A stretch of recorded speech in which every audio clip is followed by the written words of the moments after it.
Sejam todos bem-vindos novamente. É com imenso prazer que apresentamos agora a palestra intitulada Medidores de Radiação, Controle e Calibração.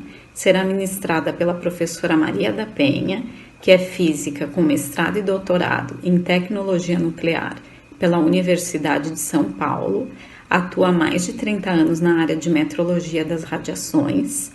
Atualmente é gerente do Centro de Metrologia das Radiações do Instituto de Pesquisas Energéticas e Nucleares e orienta mestrado e doutorado no Programa de Tecnologia Nuclear da USP e PEN.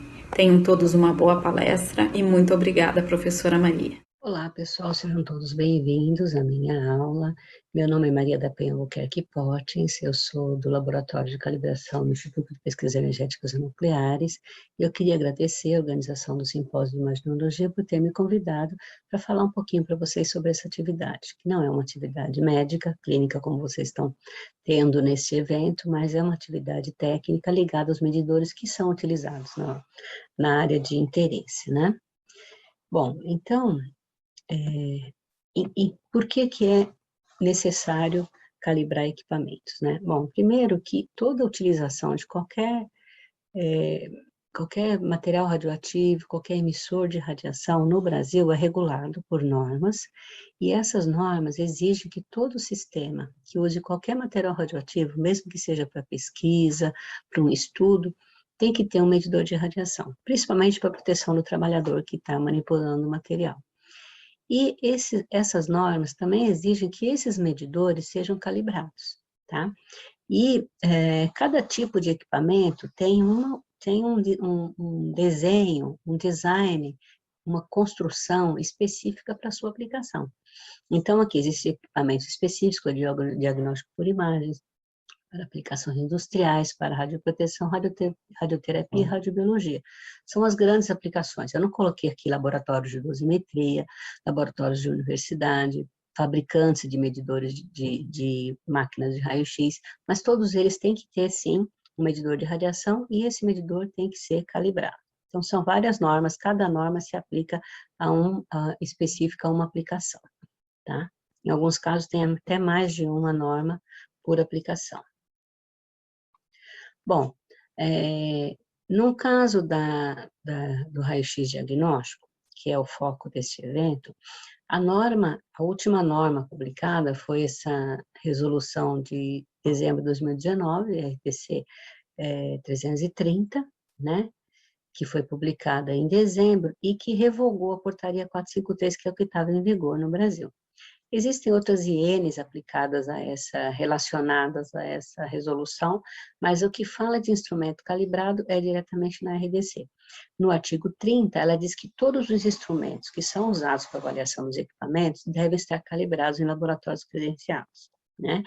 Também diz que a periodicidade de calibração, deveria ser recomendada ou pelo fabricante ou pelo Inmetro. No caso, eu até gostaria de deixar claro que essa é uma falha desse documento, porque, na verdade, nem o fabricante, nem o Inmetro recomenda eles recomendam a recalibração, mas o período é determinado pelo usuário, baseado nas normas a que o seu serviço está sujeito, tá? A sua instalação. Em que momento que a gente vai usar um medidor de radiação num sistema de raio-x diagnóstico? Bom, então apresento aqui um esquema grosseiro para vocês terem uma ideia do que eu estou falando, que tipo de equipamento e o que ele vai medir. No tubo de raio-x, aqui é um esquema de emissão, no tubo de raio-x, o que a gente pode medir? A tensão aplicada, a grandeza tensão, na unidade volts, a grandeza corrente na unidade ampere, o tamanho do campo, que seria na unidade milímetro ou centímetro, e a filtração também. Então, são características do tubo de raio-x, no tubo. Na saída do tubo, quando a gente já tem o feixe de radiação, a primeira medição que a gente pode fazer é uma grandeza chamada produto Kerma área, com um equipamento específico para isso, que é posicionado nessa área aqui. Como é uma grandeza produto, de duas grandezas, o Kerma e da área, a unidade aqui vai ser Gray por centímetro ou por milímetro, tá? Essa vai ser a unidade da grandeza que é produto Kerma no área. No caminho do feixe de radiação, antes de atingir o paciente, a gente pode medir o Kerman no ar. Neste caso, vai ser em Gray. Se a gente estiver medindo uma taxa de Kerman no ar, vai ser Gray por um tempo, ou segundo, ou minuto, mas vai ser sempre Gray. Na entrada da superfície do paciente, aqui a gente já tem uma grandeza específica, que é Kerman no ar na superfície de entrada. Neste caso, como que a gente chega aqui? A gente vai ter uma grandeza no ar, mais acrescida de um fator de retroespalhamento do corpo do paciente. Então, quando a radiação, como é um feixe de radiação, quando ele bate, quando ele entra no corpo do paciente, ele volta como radiação retroespalhada e contribui na medição. Então, aqui a gente tem a contribuição do retroespalhamento. Outra grandeza que se pode medir é a dose absorvida no órgão. E aí entram outros fatores, porque a gente não consegue medir diretamente no órgão, né? Entram outros fatores de ponderação, que eu não vou citar aqui, mas é um cálculo que deve ser feito, tem a ver com a massa do órgão, para poder chegar na dose absorvida, tá? Bom, de que tipo de equipamento que eu estou falando? Como eu falei para vocês, são medições diferentes, em lugares diferentes no feixe de radiação e para aplicações específicas tem equipamentos específicos. Aqui é uma amostra do tipo de equipamento que os usuários enviam para a calibração, no laboratório de calibração. Aqui é um conjunto de medição, é um eletrômetro ligado a uma câmara de ionização. Esta câmara de ionização pode ser vista aqui também. Então, aqui está o conjunto montado. No lugar desta câmara, pode ser colocada qualquer uma dessas aqui. Aqui são várias câmaras de ionização. Cada uma tem uma aplicação específica. Essa aqui é para radioproteção, essa é para o radiodiagnóstico convencional, essa para mamografia, essa para tomografia computadorizada. Então, são vários tipos de equipamentos diferentes. Eu gosto de mostrar a diferença só para vocês saberem que para cada uma eu uso um método de calibração diferente também. Um método não, mas eu uso técnicas diferentes, né? Aqui é um medidor que é usado lá na saída do feixe, ele não é posicionado na saída do feixe, mas ele mede aquelas grandezas que não são radiológicas, por exemplo, a tensão, corrente, espessura do filtro. Então, é um equipamento multiuso que é posicionado, ele é posicionado no feixe, mas ele mede as grandezas não radiológicas e as radiológicas também. Aqui tem um equipamento que é um equipamento que mede a grandeza, o produto Kerman área. Tá? Então, ele tem esse formato, ele fica na saída do tubo e ele mede essa grandeza que eu falei para vocês, produto Kerman área. Aqui são outros dois equipamentos de medição de área, esse aqui é o multiuso, como aquele outro que eu mostrei, de fabricantes diferentes, esse aqui é para monitoração da área, do ambiente, né? Você vê que ele é um equipamento portátil, tá? Então, cada um tem um procedimento, um protocolo diferente para a calibração, só para vocês terem uma ideia do que eu estou falando. Outro tipo de dosímetro que também deve ser controlado, de instrumento, é o dosímetro pessoal, é aquele usado no corpo do trabalhador. Aqui não estou falando do paciente, estou falando do trabalhador. Então, aqui eu pus um esquema só para ilustrar como isso poderia ser entendido. Aqui eu pus um esquema de um trabalho de um médico posicionado em frente ao paciente que está passando por um procedimento intervencionista. Aqui ele deveria usar um protetor cristalino, claro, ao mesmo tempo usar um dosímetro que mede a dose no cristalino, um dosímetro no dedo para medir a dose, né, que ele está mexendo no paciente, um dosímetro por baixo do avental de chumbo e um por cima do dosímetro de chumbo. Isso aqui é uma situação ideal. Nesse caso, a gente está medindo grandezas ocupacionais, é a dose efetiva no trabalhador, tá?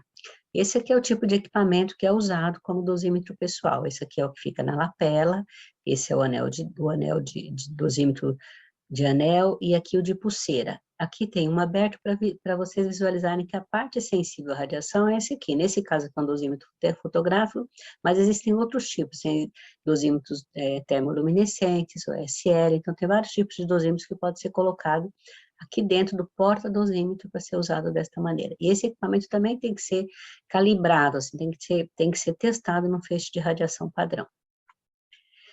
Bom, falando dessa atividade que a gente executa, que é a calibração, a metrologia, Eu vou falar ao longo da minha apresentação, eu vou falar de vários documentos diferentes. Essa é uma atividade que envolve muitos documentos, muitas normas, muitas determinações de normas.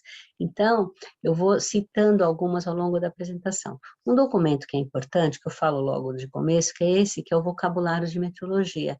Esse vocabulário, ele tem a definição de vários termos comuns à metrologia. Então, esse vocabulário, ele é internacional, foi feita essa produção, essa edição luso-brasileira, publicada em 2012, mas é baseado num documento internacional, justamente para normalizar os termos que são usados num procedimento de metrologia ou de calibração. Tá? Eu trouxe aqui só para vocês terem um exemplo de como esse documento apresenta, por exemplo, um instrumento de medição. O instrumento de medição tem uma definição no vocabulário, que é um dispositivo usado para realizar medições, individualmente ou associado a um ou mais dispositivos suplementares. Como vocês viram, eu mostrei ali algumas imagens de alguns pequenos, maiores, uns ligados com cabo, outro dentro do porta-dosímetro. Então, tudo isso é um instrumento de medição, tá? Bom, a palavra calibração também está definida nesse documento, e ela está definida como sendo uma operação que vai estabelecer uma relação entre valores de referência, todos com as suas incertezas, e o valor daquele equipamento que eu estou querendo calibrar. Tá? Então, isso é a calibração. Calibração não quer dizer que você vai ajustar um equipamento. A calibração significa que você colocou aquele equipamento num feixe de radiação e comparou com um equipamento padrão. O padrão é que vai dar para você a rastreabilidade daquela medição. Tá? Eu gosto sempre de dizer que o termo aferição, ele não é mais recomendado ser utilizado, porque, por definição, aferição e calibração têm a mesma definição, então o termo aferição está sendo deixado de lado. Algumas pessoas ainda acham que aferição não é ajuste, calibração é ajuste, mas a calibração não implica em ajuste. Então, não se recomenda usar mais a palavra aferição. Bom, e metrologia, então? Metrologia, até pelo significado da própria palavra, né, é ciência da medição. E a metrologia, ela vai abranger todos os aspectos relativos à medição, independente da incerteza que aquela medição vai apresentar, em qualquer área da ciência e da tecnologia. Então, sempre vai ter, a metrologia vai ser sempre uma metodologia de medição que vai abranger todos os aspectos relativos àquela medição. Tá? Como é que funciona o Sistema Internacional de Metrologia? Bom, o Sistema Internacional de Metrologia, ele tem como, deixa eu só colocar aqui para não atrapalhar, ele tem como objetivo fornecer os mecanismos para que a gente tenha consistência em todas as medições que são realizadas em dosimetria das radiações, disseminando aos usuários aquelas calibrações rastreáveis a padrões primários. Então, só explicando mais ou menos para vocês como funciona, como se fosse uma pirâmide aqui. A gente tem as grandezas e unidades do Sistema Internacional de Medidas, de unidades, que está aqui em cima no topo dessa pirâmide, que o BIPM, que é o Bureau Internacional de Pesos e Medidas, é uma instituição que guarda as grandezas e as unidades de acordo com a sua definição. Então, no BIPM, por exemplo, a gente vai achar o peso padrão, o metro padrão, a hora padrão, a grandeza nossa de referência que é o Kerman-Noir padrão. Então, o BIPM, ele guarda, ele é o responsável por essas grandezas. Ao mesmo tempo, ele tem a obrigação de disseminar isso. E como que isso é feito? Calibrando outros equipamentos, utilizando esses seus equipamentos que são os padrões internacionais. E aí, como que isso acontece? Ele passa isso para os padrões nacionais dos outros países, que, por sua vez, calibram outros equipamentos que são para laboratórios de referência, onde nós estamos aqui, que, por sua vez, realiza ensaios e faz calibrações que passam para a indústria e outros serviços, que o pessoal costuma chamar de chão de fábrica, mas, na verdade, é o nosso usuário, é a clínica de radiodiagnóstico, ou é o serviço que vai prestar o serviço para a clínica usando o equipamento calibrado. Dessa maneira, as unidades do Sistema Internacional são disseminadas, o que vai garantir, para quem está aqui no chão da fábrica, uma rastreabilidade ao Sistema Internacional de Unidades. Tá? Só para ilustrar melhor, o BIPM, que é esse instituto que eu falei para vocês, que é o Bureau Internacional de Pesos e Medidas, ele fica localizado na França, mas não é um laboratório francês, é um laboratório internacional mantido pelos países membros. E ele, por sua vez, coordena uma rede com outros laboratórios primários. Existem alguns laboratórios nacionais em outros países que são primários também, têm a mesma qualidade meteorológica que o BIPM. Não é o caso do Brasil, o Brasil está nessa rede aqui, Esse aqui, ó, o P é de primário e o S é de secundário. Aqui, então, é a rede primária de laboratórios e aqui a rede secundária de laboratórios. A rede secundária de laboratórios, ela é mantida e coordenada pela Agência Internacional de Energia Atômica, tá? Então, ela coordena por meio de programas de comparação. Por sua vez, esses laboratórios secundários vão calibrar outros equipamentos de laboratórios de referência que vão calibrar equipamento dos usuários. Então, essa aqui é uma representação daquela pirâmide, tá? Só para deixar um pouco mais claro como que chega até o usuário uma calibração ou a disseminação de uma grandeza. Essa rede coordenada pela Agência Internacional de Energia Atômica, ela se iniciou em 76, em conjunto com a Organização Mundial de Saúde, com o objetivo de aperfeiçoar as técnicas de dosimetria das radiações no mundo, por meio dessa associação de laboratórios. Então, a ideia era que todos os laboratórios do mundo pudessem fazer a dosimetria usando as mesmas técnicas. Por isso que começou a divulgar, difundir essas técnicas de dosimetria. Inicialmente, isso aconteceu para a radioterapia, que era o procedimento na época que trabalhava com doses muito altas, mas hoje em dia a gente tem procedimentos e códigos de práticas, tanto para proteção radiológica, diagnóstico, medicina nuclear, para várias aplicações, a agência publica. Inclusive no site da agência tem vários documentos disponíveis para consulta, tá? Bom, hoje em dia essa rede, ela é a agência que coordena, junto com a Organização Mundial de Saúde, mas existem outras organizações internacionais que participam. O próprio BIPM, a ICRU, que é responsável por unidades e grandezas e unidades, a IEC, a Organização de Metrologia Legal e de Física Médica. São organizações que colaboram com essa rede. E no Brasil, como é que funciona essa rede? No Brasil, funciona da seguinte maneira.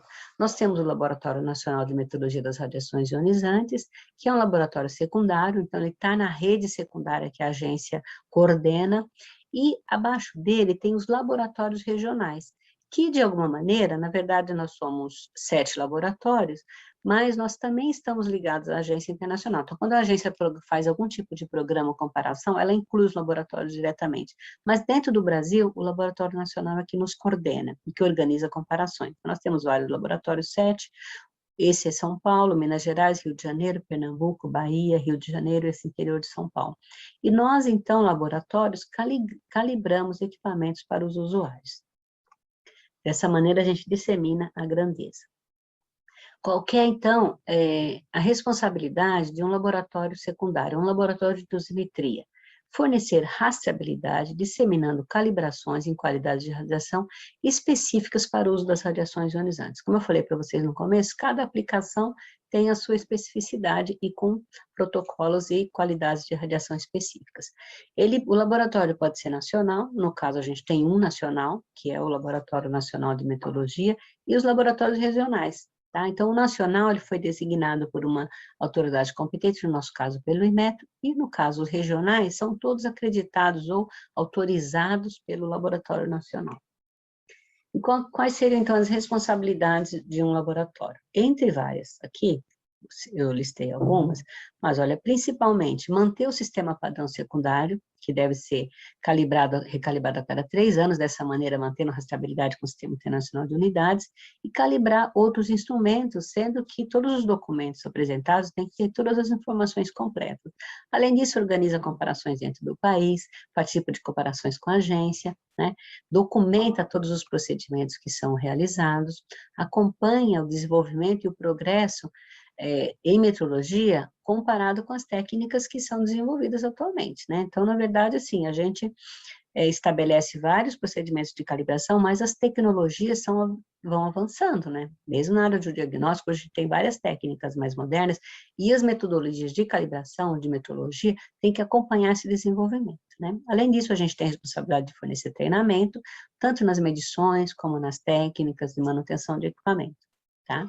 E, periodicamente, a gente tem responsabilidade de relatar às autoridades como que o nosso padrão tem se comportado.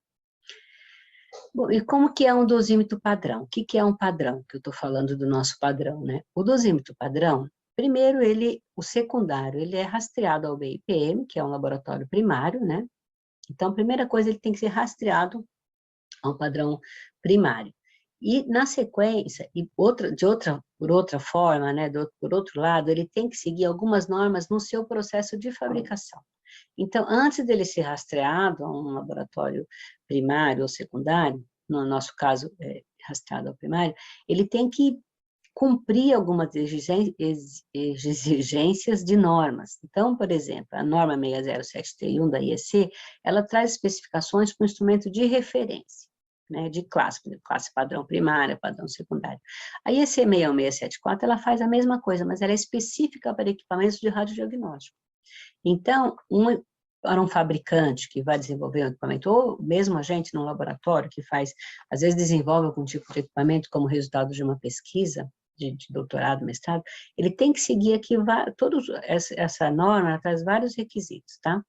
De como o equipamento tem que se comportar, como ele deve ser fabricado e como ele tem que se comportar, seu comportamento também. E essas normas exigem que esses equipamentos sejam calibrados a cada 3 anos, além de um controle de estabilidade do seu resultado, do seu comportamento, tá? Esse equipamento ainda, ele é usado para calibrações de rotina, calibrações de padrão de trabalho, para determinar todas as características de um feixe de radiação, tá? Realizar a dosimetria dele e a determinação das taxas de queima no ar ou dose absorvida, dependendo da dose de interesse, para calibração e para pesquisa. Aqui eu coloquei só calibração de rotina, mas a gente faz muito para pesquisa também.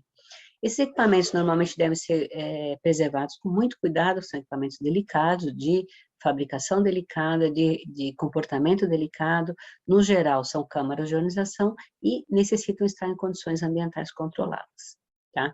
Como eu disse para vocês, no geral é uma câmara de ionização, um dosímetro padrão secundário. Na verdade, o dosímetro padrão secundário, ele é composto por uma câmara de ionização, que é a parte do equipamento sensível à radiação, ela que vai receber, identificar que está recebendo um feixe de radiação, ela tem que ter um alto grau de estabilidade a longo prazo e uma baixa dependência energética. O que significa isso? Que se eu vou ter um feixe, um conjunto de calibração que vai de 50 kV até 150, que é a faixa de utilização radiodiagnóstica, a câmara tem que ter um resultado mais ou menos não dependente, né? Não pode depender de 50 a 150, o comportamento dela tem que ser igual, ou linear. Essa câmara de ionização é a parte sensível à radiação, mas ela tem que estar ligada a uma eletrônica. Essa eletrônica é chamada eletrômetro, então, e ela é ligada ao eletrômetro por cabos de conexão especiais. Então, tudo tem que ser bem especial aqui. O cabo tem que ser triaxial, porque tem menor ruído elétrico. O eletrômetro tem que ser especial, tem que ler cargas e corrente muito baixas, e tem que ser possível de polarizar a câmara de ionização. Esse conjunto todo tem que ser calibrado, não basta eu calibrar a câmara de ionização e ligar ela a um eletrômetro que não passou por controle nenhum. Então, a calibração normalmente é feita do conjunto, câmara de ionização, eletrômetro e cabos de conexão. Para vocês terem uma ideia do que eu estou falando, um conjunto, que é um conjunto, aqui a gente tem um eletrômetro, aqui a gente tem uma câmara de ionização, aqui outra, são câmaras de ionização diferentes, com desenhos e projetos diferentes, porque elas são usadas em sistemas diferentes, né? Em arranjos diferentes, aplicações diferentes. Então, aqui a gente tem eu não tenho o desenho do cabo, mas aqui tem um cabo ligado a uma câmara de tomografia, aqui é uma câmara para raio-x convencional, esse aqui é o nosso padrão, tá? Do laboratório do IPEM. Câmara para radioproteção, câmara para mamografia e câmara para monitorar o feixe. Então, esse é o padrão de referência do laboratório de calibração do IPEM. Bom, então, o que é o padrão, né? O padrão por si, por definição, é um equipamento que pode ser usado para definir ou representar fisicamente, conservar ou reproduzir uma unidade de uma grandeza para ser transferida. O equipamento de referência, um instrumento de referência, ele tem que ter um desempenho e estabilidade alta, porque ele vai ser usado para calibrar outros, né? Além disso daqui, dele ter que definir e representar, ele vai ser usado para calibrar outros. Então, ele tem que ter um desempenho e estabilidade alta.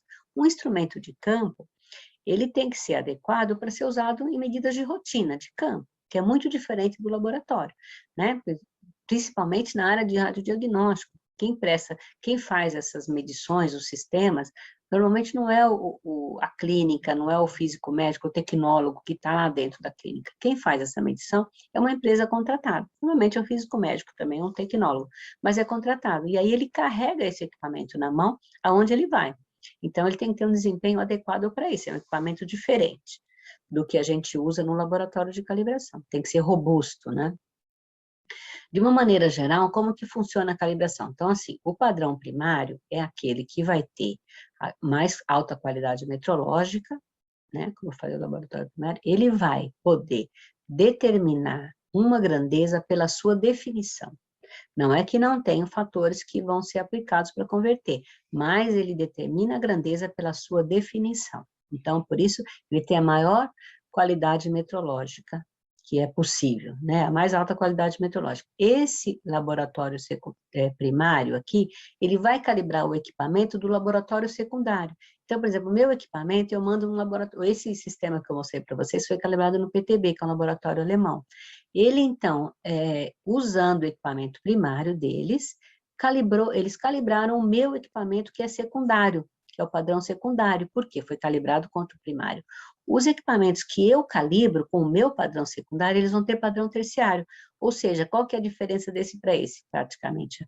Todos eles vão estar rastreados ao padrão primário, mas a incerteza vai ser um pouquinho maior aqui e um pouquinho maior aqui. Mas estão todos rastreados àquela grandeza, a principal, né?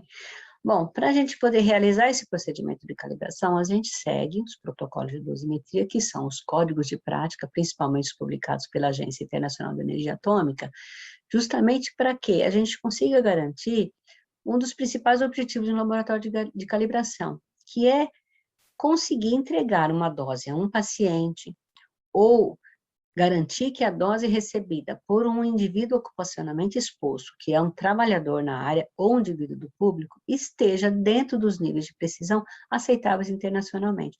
Por isso que existem esses protocolos e por isso que a gente usa. Dessa maneira, a gente pode garantir calibrações corretas, programas de garantia de qualidade, participar de programas de garantia de qualidade e das auditorias de dosimetria que a própria agência organiza.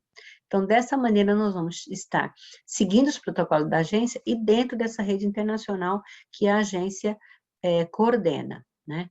Bom, então, a agência publicou vários documentos para cada aplicação, só para vocês terem uma ideia. Esse aqui é o documento que a agência publicou para radioterapia. Então, a radioterapia, a grandeza de interesse, a dose absorvida na água, e esse documento traz todas as características, os requisitos para se ter um laboratório, implantar um laboratório, para poder chegar nessa grandeza e para que essa grandeza seja utilizada de maneira adequada no hospital também, tá?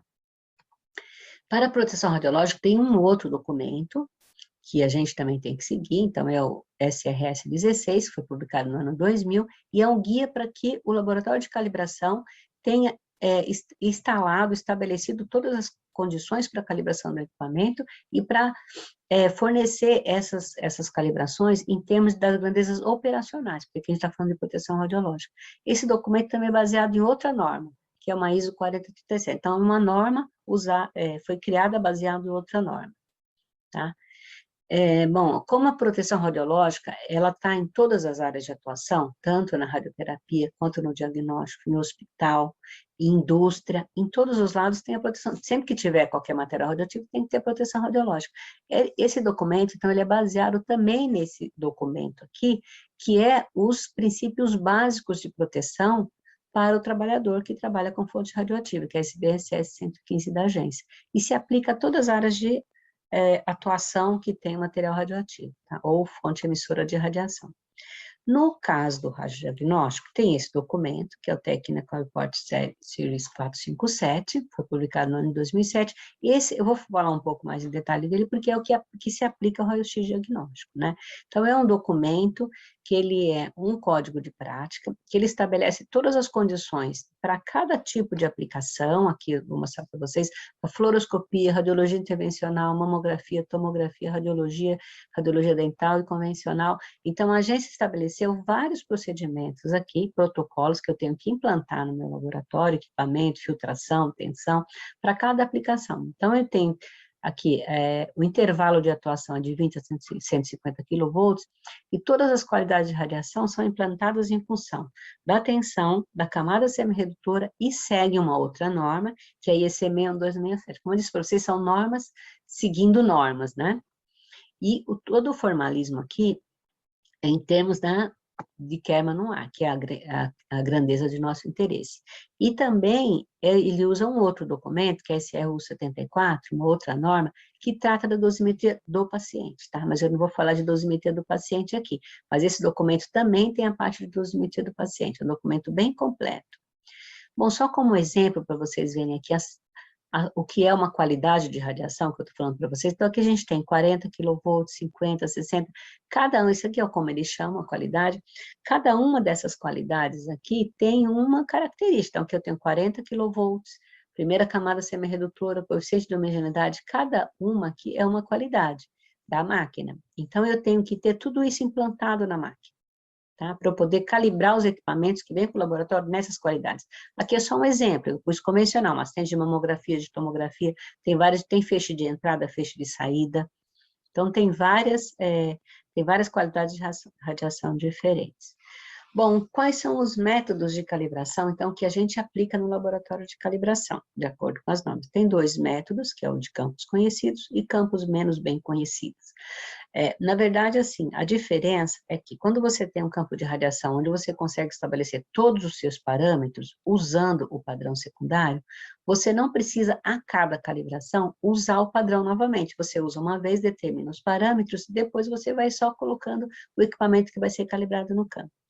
No caso da técnica da substituição, que é o aplicado para o raio-x, a gente usa a técnica da substituição, ou seja, a cada calibração eu ponho o padrão. Por que isso?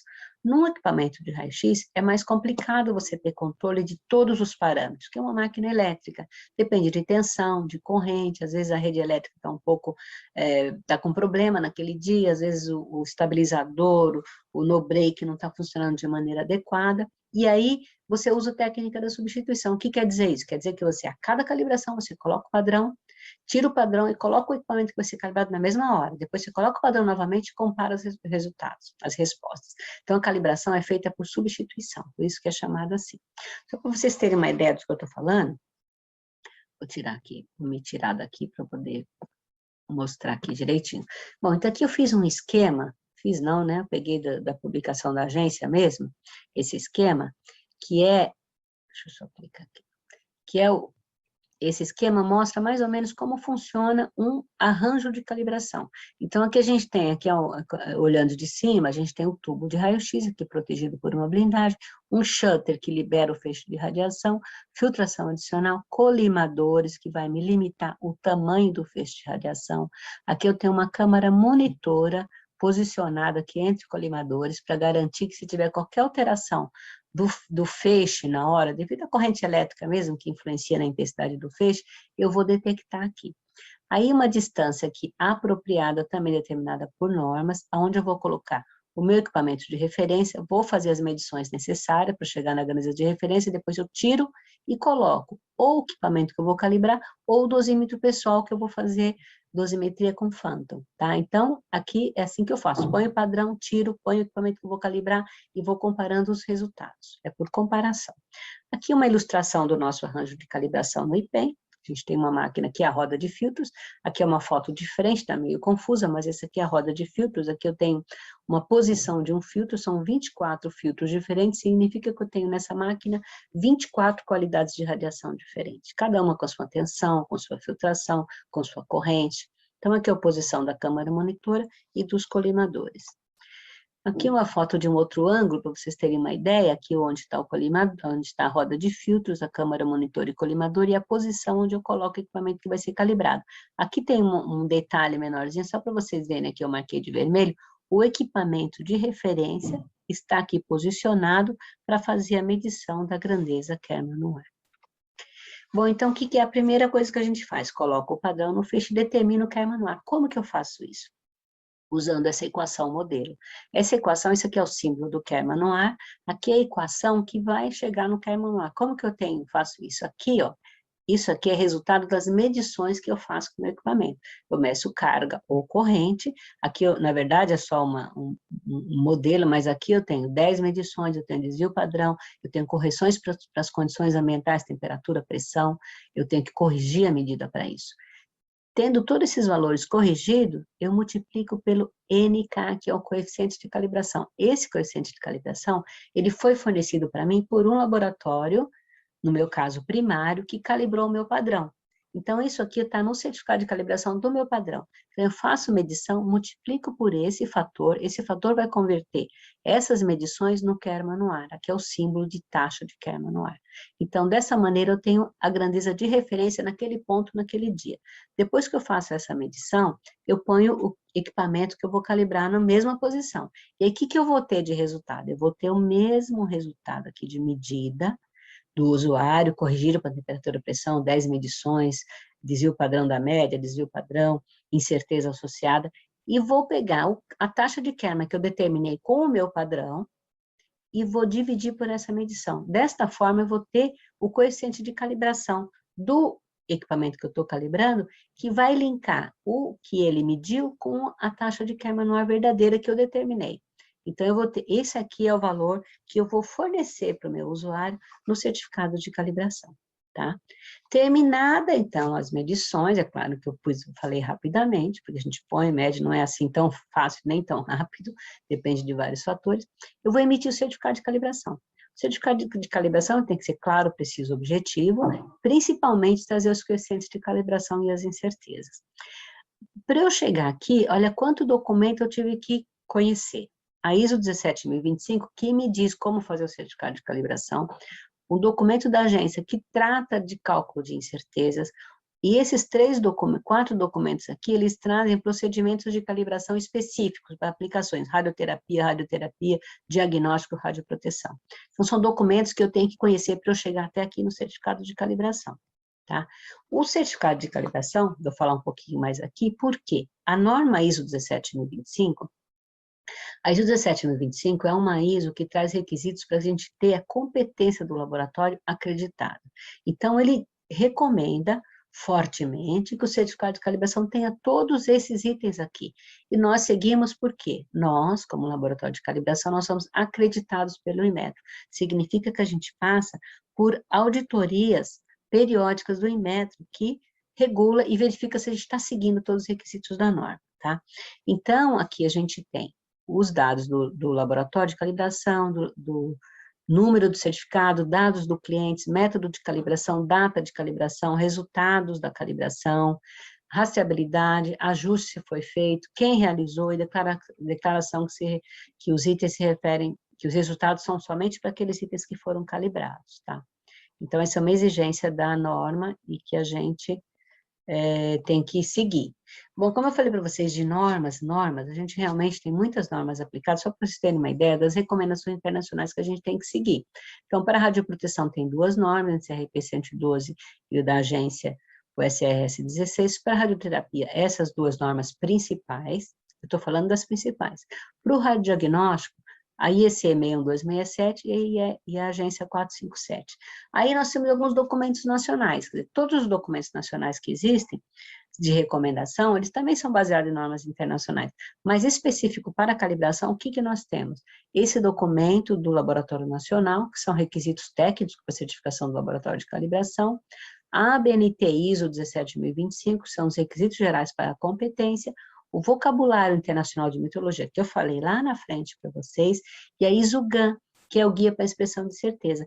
Embora a gente tenha que conhecer os documentos da Agência Internacional para Cálculo de Incerteza, o Inmetro, que é o órgão acreditador do laboratório de calibração, exige que a gente use os requisitos da ISO-GAN, que são mais ou menos parecidos, mas a gente tem que saber exatamente como que a gente faz, o que a gente está usando, para a gente poder chegar no final, no produto do nosso trabalho, que é o certificado de calibração. Tá? Bom, então, era basicamente isso que eu queria falar para vocês, eu acabei dando uma corrida, porque eu queria falar o máximo que eu conseguisse falar, no tempo que eu tenho, e queria me colocar à disposição, dizer que o IPEM, ele é um instituto aberto a receber visitantes, a gente tem um programa de pós-graduação também, que está aberto, então aqui tem meu e-mail, o site do IPEM, e a gente está à disposição, caso vocês queiram fazer contato, fiquem à vontade, estarei sempre à disposição, pode fazer qualquer contato comigo, se quiserem mais alguma explicação sobre algum detalhe de calibração, também estarei à disposição, tá bom? Agradeço ao evento mais uma vez e desejo a todos um bom evento, tá bom? Muito obrigada, gente. Até mais.